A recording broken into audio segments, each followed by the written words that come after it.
Advocate Ramkumar sir, ഇത് വളരെ കൃത്യമായ നിയമ നടപടി അനിവാര്യമായ ഒരു ഘട്ടമാണ്.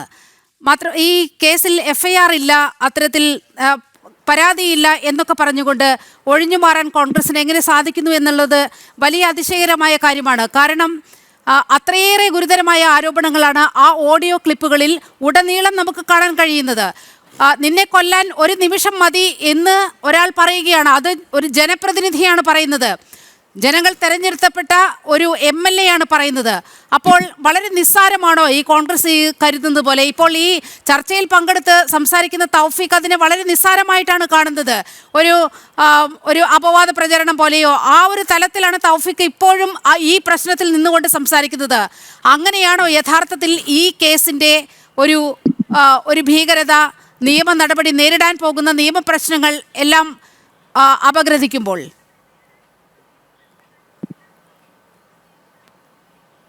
നീലിമ, നിയമം വളരെ വളരെ വ്യക്തമാണ്. നിയമം ഉപയോഗിച്ചിരുന്ന പദപ്രയോഗം ഇൻഫർമേഷൻ എന്നാണ്.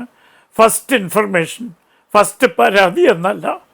ചുരുക്കത്തിൽ ഗൗരവമായ ശിക്ഷാർഹമായ ഒരു കുറ്റം നടന്നു എന്ന് ഉത്തരവാദിത്തത്തോടുകൂടി ആളുകൾ പറയുന്നത് ഇൻഫർമേഷനാണ്.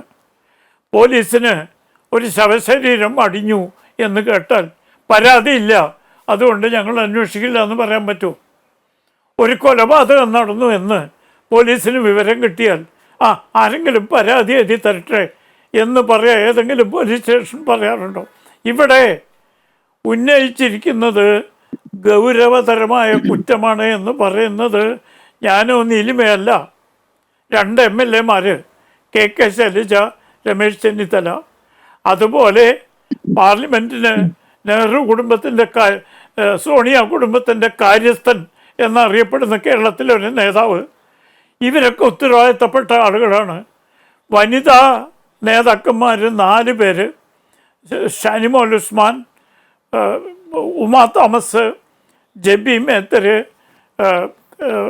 ദീപ്തി മേരി വർഗീസ്, ബിന്ദു കൃഷ്ണ. ഇവരൊക്കെ പറഞ്ഞു ഇത് സ്ത്രീകൾക്കെതിരായ അക്രമമാണ്. അപ്പോൾ സ്ത്രീകൾക്കെതിരായ ഒരു അക്രമം ഗൗരവപരമായ കോഗ്നൈസബിൾ എന്ന് നിയമം പറയുന്ന ഒരു കുറ്റമാണ്. കോഗ്നൈസബിൾ ഒഫൻസിന് പരാതി വേണമെന്ന് നിർബന്ധമില്ല. നമ്മുടെ CPM സുഹൃത്തിൻ്റെ ആ നിലപാട് തെറ്റാണ്. ഞാൻ ചോദിക്കട്ടെ, സരിതാ നായരുടെ വിവരം കേട്ട് എത്ര പേരുടെ പേരിൽ FIR രജിസ്റ്റർ ചെയ്തു? അതെ, പരാതി കൊടുത്തിട്ടാണോ? അല്ലല്ലോ. പലപ്പോഴും പരാതി ഇല്ലാതെ തന്നെ ആ രീതിയിൽ പറയുകയാണെങ്കിൽ കോൺഗ്രസിൻ്റെ സമുന്നതരായ നേതാക്കന്മാർ, ശ്രീ രമേശ് ചെന്നിത്തല അടക്കം, ഗൗരവതരമായ കുറ്റമാണ്, രാജിയല്ലാതെ അനിവാര്യമില്ല എന്ന് പറഞ്ഞൊരു സംഭവത്തെക്കുറിച്ച് നിലവിലുള്ള ഭരണാധികാരികൾക്ക് കൈ കഴുകാൻ നിയമപ്രകാരം അവകാശമില്ല. അത് പരിഗണിച്ചേ മതിയാകൂ. ഇതിൻ്റെ വസ്തുത എന്താണെന്ന് ഒരു പരാതിയില്ലാതെ തന്നെ അന്വേഷിക്കണമെന്നാണ് നമ്മുടെ നിയമ സംവിധാനം പറയുന്നത്. ആ നിയമ സംവിധാനം സക്രിയമാക്കാൻ പോലീസിന് ചുമതലയുണ്ട്. ഞാൻ നേരത്തെ പറഞ്ഞ പോലെ നടന്നതൊരു കൊലപാതകമാണെങ്കിലോ അതുപോലെ തത്തുല്യമായൊരു കുറ്റമാണ്. നമ്മുടെ സമൂഹം സ്ത്രീകളെ ബഹുമാനിക്കുന്നതാണ്. ഇവിടെ കോൺഗ്രസിനെ പ്രതിനിധീകരിച്ച് വരുന്ന പ്രതിനിധിയോട് ഞാൻ ചോദിക്കുകയാണ്, നിങ്ങളുടെ പ്രസ്ഥാനം ഉണ്ടാക്കിയത് ഒരു വനിതയല്ലേ, ശ്രീമതി ഇന്ദിരാഗാന്ധി? അതിനെ നയിച്ചിരുന്നത് മറ്റൊരു വനിതയല്ലേ, ശ്രീമതി സോണിയാഗാന്ധി? അപ്പോൾ ആ വിഭാഗത്തിൽപ്പെട്ട സ്ത്രീകളോട് ഒരിക്കലും ക്ഷമിക്കാൻ പറ്റാത്ത ഒരു കുറ്റകൃത്യം ചെയ്തു എന്നൊരു പറയുന്ന വ്യക്തിക്കെതിരെ പരാതി ഉണ്ടോ എന്ന് ചോദിക്കേണ്ടത് നമ്മുടെ രാജ്യത്തെ നിയമം അനുശാസിക്കുന്നില്ല. തീർച്ചയായും പോലീസിന് സ്വമേധയാ ഒരു കേസ് രജിസ്റ്റർ ചെയ്ത് ഫസ്റ്റ് ഇൻഫർമേഷൻ റിപ്പോർട്ട് എന്ന് നിയമത്തിൻ്റെ ഭാഷയിൽ പറയും, ബന്ധപ്പെട്ട ആളുകളുമായി സ്റ്റേറ്റ്മെൻറ്റുകൾ എടുക്കുകയും അന്വേഷണം ആരംഭിക്കുകയും ചെയ്യാൻ ധാരാളം പരാതികൾ ഉത്തരവാദിത്തപ്പെട്ട രാഷ്ട്രീയ നേതാക്കന്മാരും ജനപ്രതിനിധികളും ഔദ്യോഗിക സ്ഥാനം വഹിക്കുന്ന ആളുകളുടെ ഉണ്ടായിട്ടുണ്ട്. ആധികാരികമായൊരു വിവരമായിട്ട് അതിനെ കണക്കാക്കി നിയമ നടപടികൾ ആരംഭിക്കാൻ, അന്വേഷണ നടപടികൾ ആരംഭിക്കാൻ പോലീസിന് ബാധ്യതയുണ്ട്. നമ്മുടെ രാജ്യത്ത് ഇന്ന് നിലവിൽ നിൽക്കുന്ന നിയമം അതാണ്. സുപ്രീം കോടതിയുടെ ഭരണഘടനാ ബെഞ്ചുകൾ ഈ കാര്യം വ്യക്തമാക്കിയിട്ടുണ്ട്. എന്ത് കുറ്റം ചെയ്താലും പരാതി വരട്ടെ എന്ന് പറഞ്ഞ് കാത്തിരിക്കേണ്ട ആവശ്യം പോലീസിനില്ല. കുറ്റത്തിൻ്റെ ഗൗരവം അനുസരിച്ച് ഇവിടെ നേരത്തെ നീലിമ സൂചിപ്പിച്ചതുപോലെ കുറ്റം തെളിയുകയാണെങ്കിൽ ജീവപര്യന്തം വരെ തടവാകാവുന്ന കുറ്റമാണ് ആരോപിക്കപ്പെട്ടിട്ടുള്ളത്. അതിൻ്റെ സത്യാവസ്ഥയെക്കുറിച്ച് ഞാനിപ്പോൾ പറയുന്നത് ശരിയല്ല. അത് മാധ്യമ ചർച്ചയ്ക്ക് വിധേയമാക്കുന്നതിന് ഞാൻ വ്യക്തിപരമായ എതിർപ്പാണ്. അത് തീരുമാനിക്കേണ്ട കോടതികളാണ്.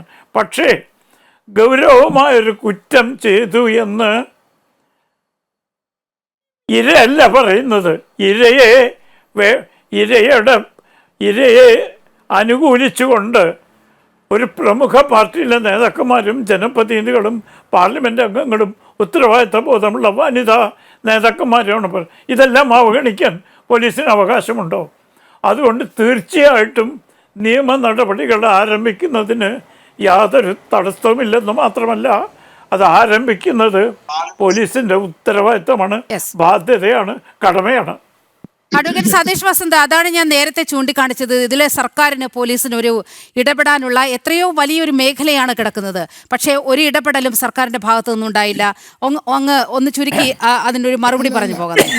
ബഹുമാനപ്പെട്ട രാംകുമാർ സാറ് പറഞ്ഞത് CPM ഞാൻ പറഞ്ഞിട്ട് ഇപ്പോൾ ഈ ഇത് ഇരകൾ അവരെ ഒരു വെളിപ്പെടുത്തി ഇപ്പോൾ സർക്കാർ അല്ലെങ്കിൽ പോലീസ് ഒരു FIR ഇട്ടെങ്കിൽ ഈ ചർച്ചയിൽ വരുന്നത് എന്താണ്? യുവജനങ്ങളായ യുവ നേതാവിനെതിരായിട്ട് ഇതാ സർക്കാർ ഇതാ പണി ഉണ്ടാക്കിയിരിക്കുന്നു. നോക്കൂ, രാംകുമാർ സാർ പറഞ്ഞാണ് 100% ശരി. കോഗ്നിസബിൾ ആക്ട് അനുസരിച്ച് ഇത് കേസ് എടുക്കാം, FIR രജിസ്റ്റർ ചെയ്യാം. ആ FIR 100% രജിസ്റ്റർ ചെയ്തിരിക്കും. അതെന്തുകൊണ്ട് എടുക്കുന്നില്ല എന്നുള്ളതാണ് വളരെ പ്രസക്തമായ ചോദ്യം.